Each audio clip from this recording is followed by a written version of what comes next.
Почитувани, добра вечер. Гледате уште една анализа на телевизија 24. Еден ден после ветото на Република Бугарија за почеток на преговорите за Северна Македонија со Европската Унија, реториката во земјава се чини се вжештува. Премиерот Заев одржа едно видео обраќање во кое имаше прилично остри, но и разочарувачки тонови, видливо разочарување кај премиерот во однос на она што се случи. Тој вели дека Бугарија постапила спротивно на европските принципи, но најавува и продолжување на европскиот пат за земјава. Денеска во Софија прв пат беше и новиот представник за Бугарија на владата, професорот Владо Бучковски, кој зборуваше со Екатерина Захариева, а од Софија дојдоа не толку резигнирачки тонови, но дојдоа истите уценувачки пораки. Мора да се прифатат бугарските барања за земјава да почне преговори со Унијата. За тоа каде и како понатаму ќе разговараме со нашите вечерашни гости. Тоа се универзитетскиот професор Житар Даскаловски и Слободанка Јовановска, наш колега новинар, долгогодишен дописник од Брисел, инаку добар познавач на оваа проблематика, сегашен уредник во Независен. Добра вечер на двајцата. Да почнеме со она што е најново, тоа е денешното обраќање на премиерот Заев, еден долг 16-минутен говор, во кој имаше изразено, јас би кажал, да речеме, патриотски лајт мотиви, каде што се зборува, многу често се зборуваше Македонија, македонците, македонскиот јазик, македонскиот идентитет и така натаму.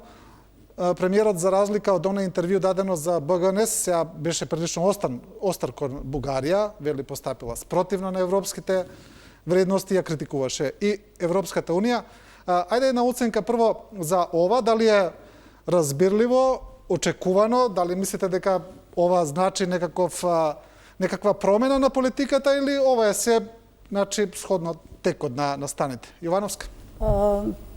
Искрено да ви кажам, мислам дека е задоцнет овој говор и фино забележавте дека интонацијата беше така изнасилено патриотска.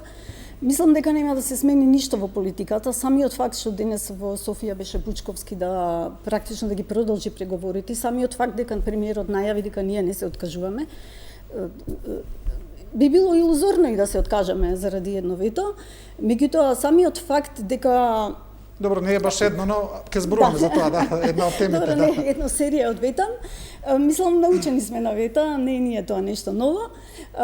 Искрено не очекувам никаква промена во политиката. Мислам дека овој говор во еден дел сакаше да ги покрие штетите од претходното интервју на премиерот што го даде за БГНС, а во добар дел некако мислам дека беше и во прилог на Борисов и на Захариева и на нивните изборни шанси. Мислам некако дека со овој говор им помага да добијат на изборите повеќе. Ова е интересна перцепција, ова, да. Да, нас ништо не ни помага. Едноставно, можеби за тие кругови што го напаѓа, ќе биде малку како еден вид одбрана, ќе им ги затвори, како да кажам, устите, меѓутоа пред се мислам нели за опозицијата која што протестира и која што го користи ова прашање за да протестира, а реално мислам дека во практика нема да смени ништо. Да. Даскаловска, како вие мислите ли дека премиерот можеби најавува некаква нова политика во однос на Бугарија или ова што го вели Јовановска, говорот е на некој начин само средство да ги зацели претходните рани? Мислам, говорот е непотребен и штетен на неколку нива. Значи, непотребен затоа што во моментов, се извинувам, Може, да. Тешко оди со, значи, вака. Во принцип, кога ја разбуркувате јавноста со едно интервју за БГНС и кажувате дека ние сме фактички дел од бугарскиот народ, а денеска зборувате македонци и македонски народ, очигледно дека во една од овие две ситуации лажете. Во која ситуација лаже премиерот, сами ќе си проценат граѓаните и јавноста. Меѓутоа, очигледно е дека нема една конзистентна политика по тоа прашање и по изјавите на премиерот, и по изјавите на Димитров, и по изјавите на Османи, тука нема координираност, има еден хаос. Штетно е интервјуто, бидејќи со ништо не придонесува да се мрднеме од точката во која што се наоѓаме сега. Штетно е и ова интервју, оние изјави кои што ги слушнавме вчера, дека ние сега во Македонија сега ќе биде во ситуација да чека изборите во Бугарија. изборите во Бугарија се во март. Што ќе чекаме во март? Да победи Борисов или да изгуби Борисов? Многу нејасни работи кажуваат, не се фокусираат на работите како што треба. Кажуваат дека ова е прашање кое што Европска унија не смеева да го дозволи, дека во принцип не смеева да дозволи билатерален однос да влијае на проширувањето, дека не смеева да дозволи само определувањето да биде нарушено, не смела ова, не смела она, а всушност сето тоа тие го направија со преспа. И сега е малку тажно и смешно во исто време да кажувате дека сме увредени, навредени и погодени од реакциите на Бугарија, кога истото тоа го правеше Грција и вие како влада решивте да се повинувате на грчките желби и потреби за нивни идентитетски сваќања за регионот, историјата на Македонија и македонците. Сега Бугарија била проблем, бидејќи тоа го користила европскиот механизам за вето, иако нели Захариева не кажа вето и формално нема да пише како вето. Значи, се работи за една неконзистентна, погрешна политика која што навистина треба веднаш да се промени. Да. Добро, да го видиме прво денешниот прилог, материјал на телевизија 24 во однос на обраќањето на премиерот и ќе продолжиме со разговорот. Одлуката на Бугарија да ги блокира евроинтеграциите на земјата не е европски чин и неевропско однесување, се огласи премиерот Заев по бугарското вето. Во своето обраќање Заев порача дека ставот на Бугарија е целосно ирационален и навредлив за македонците и за целиот наш народ, додавајќи дека во 21 век не е европски ниту демократски, една земја да ја кажува на друга како да ја пишува и применува својата историја. Нема да дозволиме ниту антифашистичкиот идентитет на нашата земја да биде загрозен и да биде доведен во прашање. Темелите на нашата државност се во антифашизмот на Аснон, како што темелите на нашиот идентитет се во македонскиот народ и македонскиот јазик. Тоа се нашите столбови од минатото. Тоа се нашите столбови за едината. Заев вели дека Македонија одбива да преговара за работи за кои не смее ниту да се разговара. Ке продолжиме да преговараме со Европската Унија, но не по цена на ревизија на македонскиот идентитет и бугарските услови. Лидерот на најголемата опозицијска партија Христијан Мицкоски пак хитно побара лидерска средба и порача дека е време за техничка влада по изгубената европска перспектива. Треба да се соочиме со реалност и да кажеме дека се додека Зоран Заев е премиер, идентитетот е под закана, исто како и иднината на Македонија. Се додека Заев е премиер, Македонија ќе губи. Европската иднина е далечна затоа што има криминал, лаги и премиер со концесија. Не може да е иднина Владо Бучковски или Зоран Заев. Едниот осуден за криминал, другиот амнестиран за криминал. На пресконференција Мицкоски се осврна и на тема 100 дена влада и како што рече, погубните политики не само во надворешната политика, туку и во здравството, образованието, правосудството. Овие 4 години на загуби се затоа што изворот на тие загуби е начело во владата, а тоа е Зоран Заев. Треба Зоран Заев да падне за да Македонија стане. Заев ново одговори дека денеска паднаа во вода сите лаги и клевети на опозицијата. А македонскиот народ е далеку повисоко од хистеријата и од срамните лаги на Христијан Мицковски. Еве сме, тука сме. Македонци кои зборуваат македонски јазик, своји на своето. Од секогаш за секогаш. Станавме земја членка на НАТО како македонци кои зборуваат македонски јазик. Ке станеме членка и на Европската Унија како македонци кои зборуваат македонски јазик. Одлуката на Бугарија да го блокира стартот на преговорите на земјата не остана незабележано ниту во бугарските медиуми, кои денеска исто така пишуваа на оваа тема. По реакциите во домашната јавност по бугарското вето, денеска реакции во официјална Софија. Сепак, оваа тема беше во фокусот и на европските медиуми. Во меѓувреме пак, со текст на оваа тематика, бриселскиот весник Политико пишува дека по 15 години разочарување, Република Северна Македонија конечно доби зелено светло за старт на преговорите, за на крај повторно Бугарија да го вклучи црвеното светло и земјава повторно да чека. Овој текст го пренесува и дел од бугарските медиуми. Да, се враќаме во студиото. Јовановска, вие начнавте, го кажавте ова во однос на продолжувањето на европскиот пат. Но сега прашање на вистина, како да се продолжи, има ли смисла цело време ние Значи да продолжуваме со исто темпо, да се стремиме кон тој почеток на преговори, а цело време ни се јавува некаква препрека, сега да не се навраќаме наназад кој вето е поред, но секогаш нешто се наоѓа и сега еве повторно сега го чекаме март да завршат изборите во Бугарија. Чекаме јуни повторно. Па после ќе го чекаме јуни. Многу е веројатно дека повторно нешто може да се случи. Со Албанија сме у пакет, нели? Да. Има разни варијанти. Треба ли можеби земјава малку да застане, да видиме каде сме, што сме, како да продолжиме понатаму? Па вака, јас денеска ги испитував баш тие околности кои ќе доведат до следниот изговор. Јас имам и напишано една анализа кој ќе биде следниот изговор на Европска унија и можам да кажам пред 2 години ја напишав.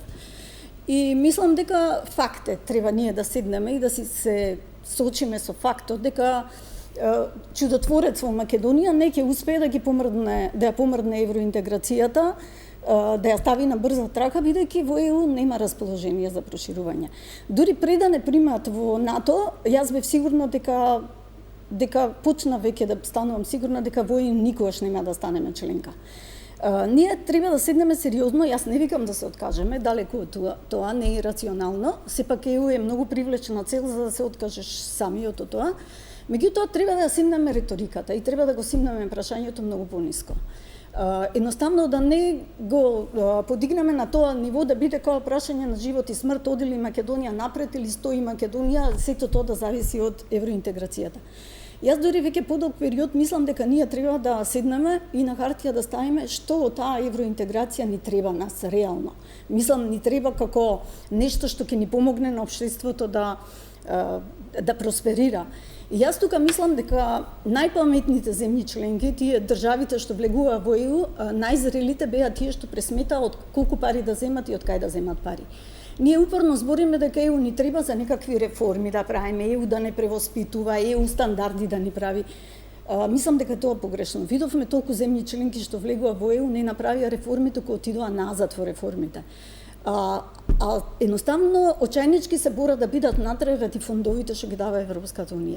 Јас мислам дека ние треба ЕУ да почнеме да ја гледаме низ економски параметри. Да престанеме да ја гледаме низ политички параметри и да престанеме на неа да водиме војна дома, да се омаловажуваме самите себе. Мислам дека ова прашање во голема мера допринесе нашата национална самодоверба. Мислам самодоверба како граѓани, како држава да падне многу ниско. Ние се осеќаме понижени веќе 15 години. Мислам дека треба да го спуштиме прашањето, јасно да кажеме дека не веруваме во многу од тоа што ни го ветуваат во Европската унија.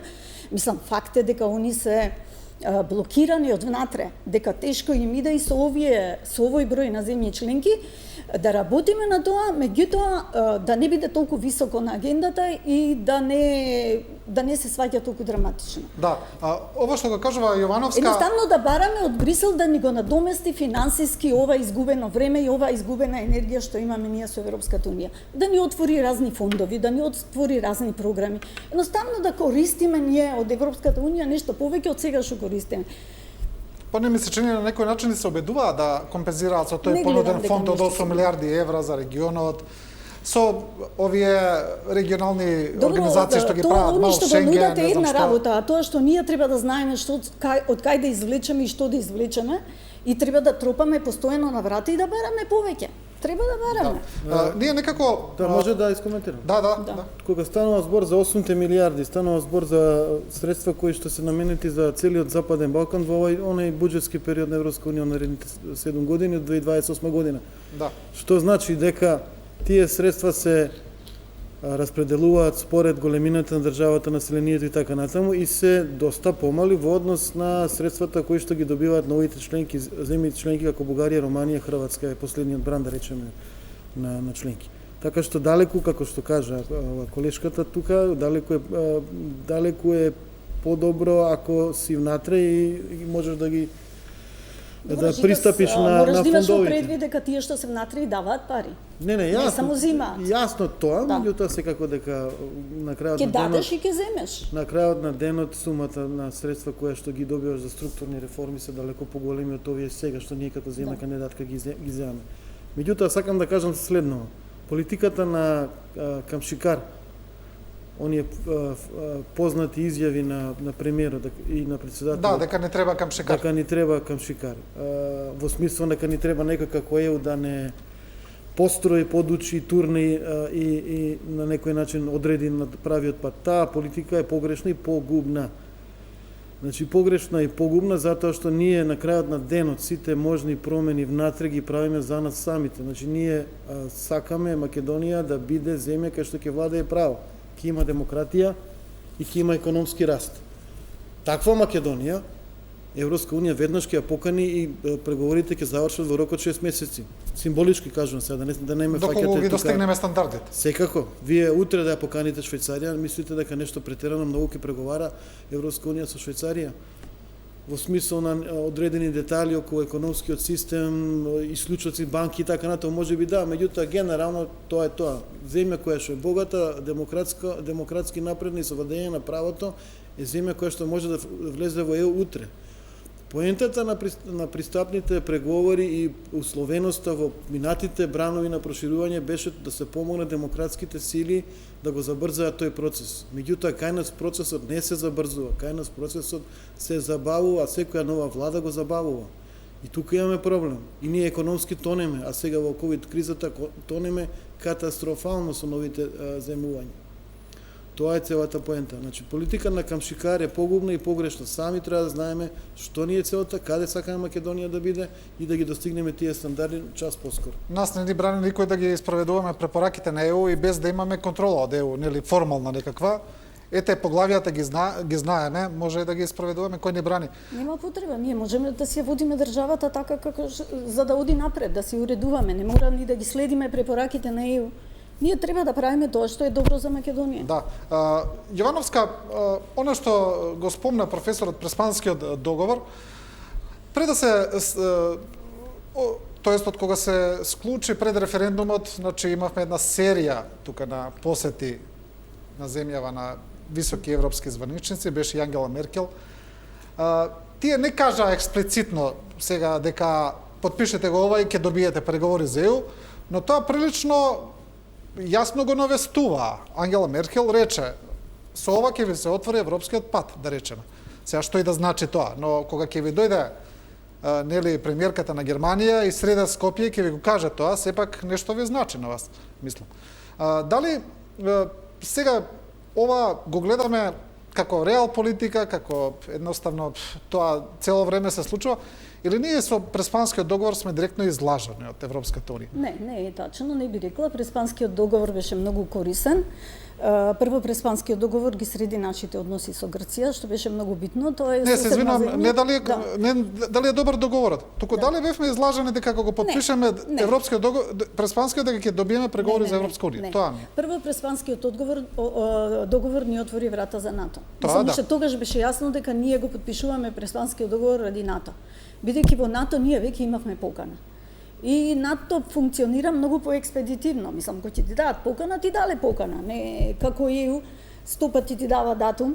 И така што мислам дека тоа потпишување едноставно има бенефит Македонија од Преспанскиот договор, а искрено јас не гледам ништо штетно во Преспанскиот договор.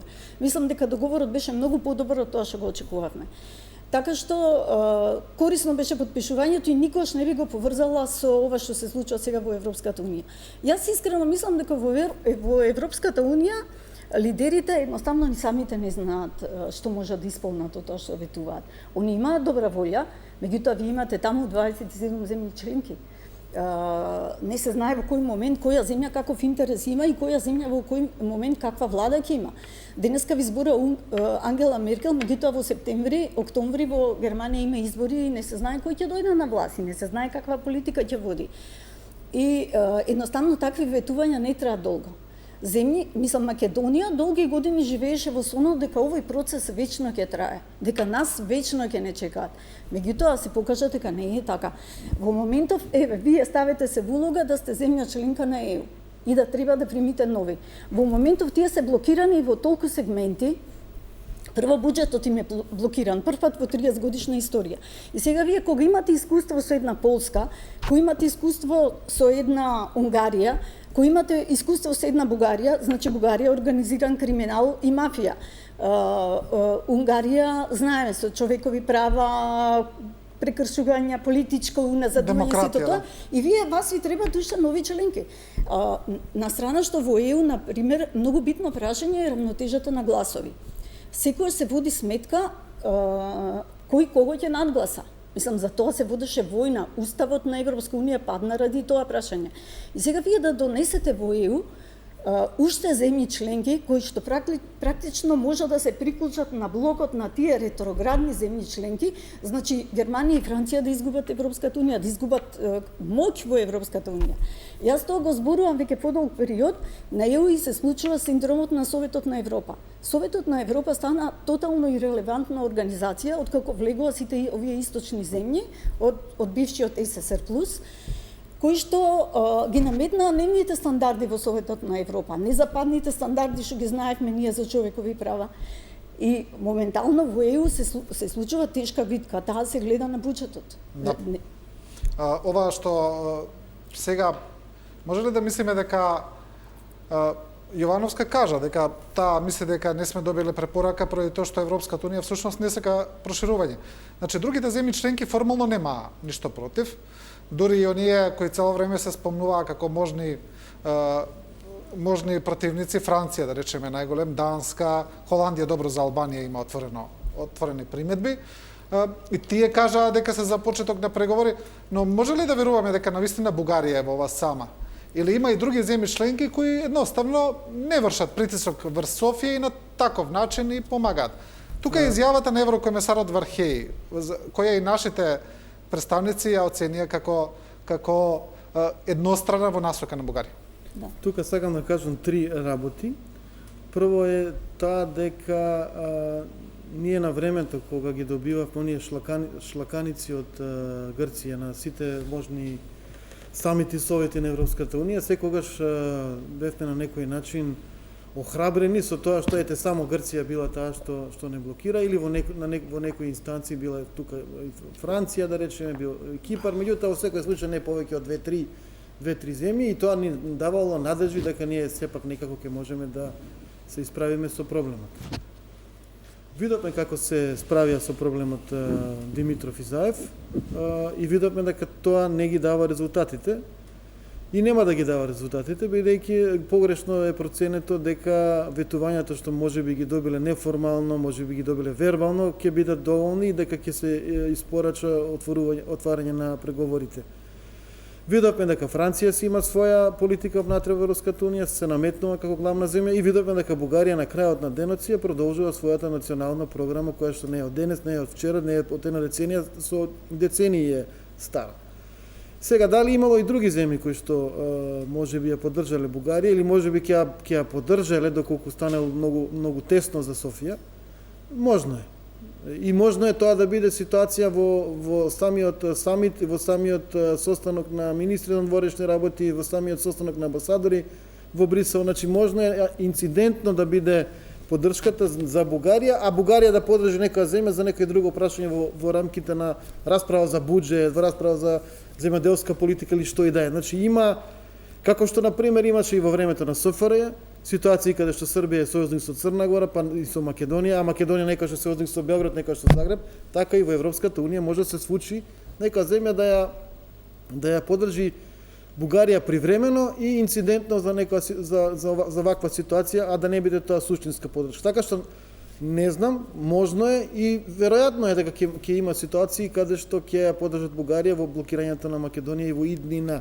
Затоа што во принцип проширувањето не е омилена тема на богатите западни држави и секако дека ќе се кријат позади Софија за тоа да се блокира понатамошно од почеток на преговори и понатамошно проширување. Јас, ако ги земете Евробарометар резултатите од 2020 јуни, во споредба со 2019 резултатите ќе видите 1% е влошена, значи помалку има поддршка на проширувањето, генерално сите 27, 8, сега 20 како броиме, но во принцип кај богатите земји поддршката кај граѓаните е помало од третина. Помало од третина, уште еднаш да кажам, значи Германија, Австрија, Франција, Холандија, Данска, Шведска, богатите земји. Помалку од третина од нивното население го поддржува понатамошното проширување. Поддршката е во Литванија, поддршката е во Хрватска, па и овие на југ, Шпанија, Португалија. А Франција 2021 има председателски избори, например. Не само тоа, не само тоа. Значи наредните земји кои што ќе председаваат апсолутно нема да имаат голема функција во проширувањето, значи Португалија е наредна, па потоа Словенија.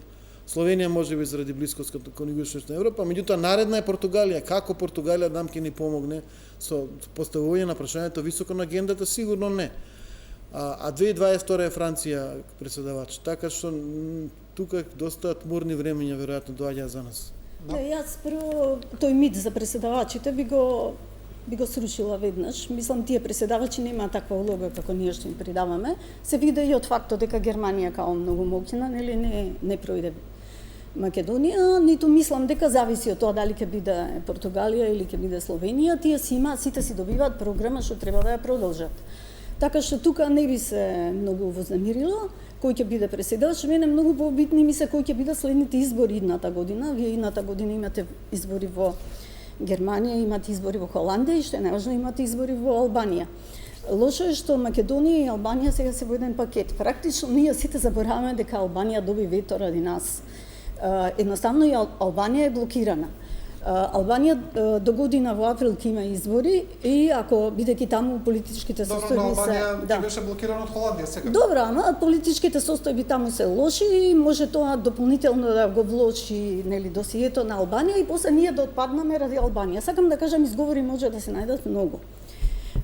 И втората работа за ова е поддржувачите на проширувањето. Мислам, тоа е многу површна анализа кај нас што се прави за поддржувачите на проширувањето. Ние правиме анализа, германците дали поддржуваат, французите дали поддржуваат, јас сосема друга анализа имам. Најголеми поддржувачи на проширувањето во ЕУ се земјите кои или излегуваат од ЕУ, или се од источниот блок, или се земјите кои сакаат да ја ослабнат ЕУ. Практично низ проширувањето на ЕУ они сакаат да ја внатре кохезивното ткиво на Европската унија да ја релативизираат моќта на големите држави. Да. Едноставно, има и трет блок на земји кои што не сакаат проширување, веќе некој да зема пари, што они во моментот ги земаат. Така што мислам тој мит дека источните земји не поддржува, дека е лажен, дека Литванија не поддржува, дека Чешка не поддржува. Они го поддржуваат ослабувањето на ЕУ. Тоа се сите, вие видите еден Орбан што цело време води војна со ЕУ, он најголем поддржувач на проширувањето. И конкретно во овој случај околу ветото. Значи има информација од Брисел дека Вархеи директно работи против нас, дека Вархеи практично, ја мислам дека не е толку ни во интерес на Бугарија, заради нешто натидајми, туку во интерес на буџетот. Практично ја злоупотребуваат Македонија во битката за буџетот. Едноставно знаат дека на Германија тоа е битно и за да издействуваат остапки за буџетот, кој што знаеме зашто буџетот е блокиран ради владењето на правото во Унгарија, се злоупотребува Македонија. Сепак и кога сите тие елементи кои ги ставам на хартија, мислам дека основно беше потребата да се помогне на Борисов да ги добие изборите. За мене тоа е скандалозен факт. Мислам дека Борисов не заслужува да добие уште едни избори. Мислам гарнитурата на Борисов. Јас мислам дека ЕУ му помага на Борисов да остане на власт. Да, но ако ја погледнеме работата од наша страна, социјалистите имаат уште потврда позиција во однос на Македонија. Таму не може да се очекуваме ништо. Без разлика, мислам дека Бугарија не заслужува уште еден мандат да го гледа Борисов. Да, добро. Тоа е принципиелен став. Па веќе 12 години е на власт, државата прилично заробена, на скалата за слобода на медиуми падна како ние во времето на Груевски. Мислам, не знам што треба повеќе од тоа за да се знае дека Борисов не треба. Мислам, општеството веќе не го сака. Во однос, ајде малку политички да видиме. Даскаловски, мислите ли дека овој неуспех да се почнат преговорите со ЕУ ќе биде политички удар за премиерот Заев и владеачката коалиција? Или ќе успее да го амортизира и ова на некој начин? Очигледно дека има реди неуспеси овој премиер и оваа влада. На економско поле гледаме дека сме многу задолжени, дека економијата влезе во рецесија. На полето на здравството и справување со ковид кризата рушиме негативни рекорди во топ 10 сме земји по смртност во светот. На политички план имаме проблем не само во меѓународна политика, туку и внатрешно. Значи, нивото на демократија не е на она ниво кое што треба да биде или на кое што сме очекувале. Например, индекси на корупција кои што се мерат покажуваат страшно ниво на корупција. Може да кажете се субјективни граѓаните, меѓутоа субјективни се секогаш. Кога ги прашувате дали мислите дека има корупција или нема. Значи, во принцип, медиумскиот простор е далеку од она ниво кое што треба да биде. Така што по сите параметри мислам дека оваа влада стагнира и е во проблем. И навистина не знам што може да биде нешто позитивно, што може да се каже на крајот на годината на граѓаните, што ние успеавме оваа 2020 година да направиме за вас, за сите граѓани. Гледате дури од безбедностен аспект, дали јас сум предавал на факултет за безбедност, ме интересираат и тие прашања. Гледате какви ситуации имаме. Марихуана од еден склад се краде од еден крај на Македонија, па се наоѓа во сосема друг крај на Македонија, и тоа блиску до главниот град во едно село. Страшни работи се случуваат, значи, тука во криминалните поземи. Добро, но почетокот на преговорите е еден, ми се чини, од круцијалните столбови на ова владење. Значи, НАТО и ЕУ. Цело време слушаме НАТО и ЕУ, сега ЕУ нема. Добро, оваа влада и нема срам, значи ние добивме датум колку пати? 6-7 пати јавно кажуваме дека имаме датум за преговори. Премиерот во собрание 2018, премиерот во собрание 2019, Димитров во авионот, секаде кажуваат има датум, нема датум. Едноставно ние не сме го добиле почетокот на преговорите меѓу владина. Без датум, значи ние не ги читаме одлуките. Добивме одлука за давање датум. Добро, јас не кажувам дека Македонија има датум за преговори, тоа го кажува премиерот, министерот за външните работи, разни флоскули, значи мора да се држиш за флоскулите. Лага која што ја пласираат во јавноста за греота. За греота. Мислам дека народот не ги читаш добронамерно, мислам не ги злонамерно ги читаш препораките. Значи таму не стоеше дека не беше утврден во првата одлука датум кога ќе почнеме преговори. Беше донесена одлука да почнеме преговори. Ние имаме одлука да почнеме преговори. Датумот кој датум? Ама датум немаме. Кој е немаме. датумот на преговори? Ајде вие кажете, Чино заедно. Добро, па немаме датум. Имаме одлука. Браво, аплауз за вас. Имаме одлука за почнување. Нека се одважи и заедно нека каже немаме датум. Нека не лаже. Јовановска, мислите ли вие дека ќе му наштети политички ова на Заев, бидејќи како што кажав, ЕУ и НАТО му се круцијалните пилари, ми се чини, на политиката? Мислам дека единствено што му наштети на премиерот беше тоа интервју за БГНС. Реално преговорите не може да му наштетат. И мислите ќе успее да го амортизира? Не, мислам дека он гледано од аспект на расположението во јавноста, преку ноќ може да го смени расположението ако стане националист или ако стане ако почне да зборува од сега натака во тонот на ова интервју денеска што го направи. Едноставно во Македонија со малку лажен патриотизам можеш да си го вратиш рейтингот за 24 часа. Ама мислам дека он е рационален и прагматичен и дека он сака да постигне нешто реално и дека ќе продолжи да бара начин. Не верувам дека има човек во Македонија што би рекол дека ова е крај. Едноставно дека ние треба да се откажеме. И нема логика да се откажеме. Едноставно, како што реков, треба да го спуштиме нивото на очекувања. Бидејќи е нереално. Супермен да дојде за премиер не може да ги помине тие блокади во моментов кои што не зависат ни само од Бугарија, ни од Франција, ни од ништо, едноставно расположението за прием на нови членки и капацитетот на Европска унија за прием на нови членки сега е многу мал. Да.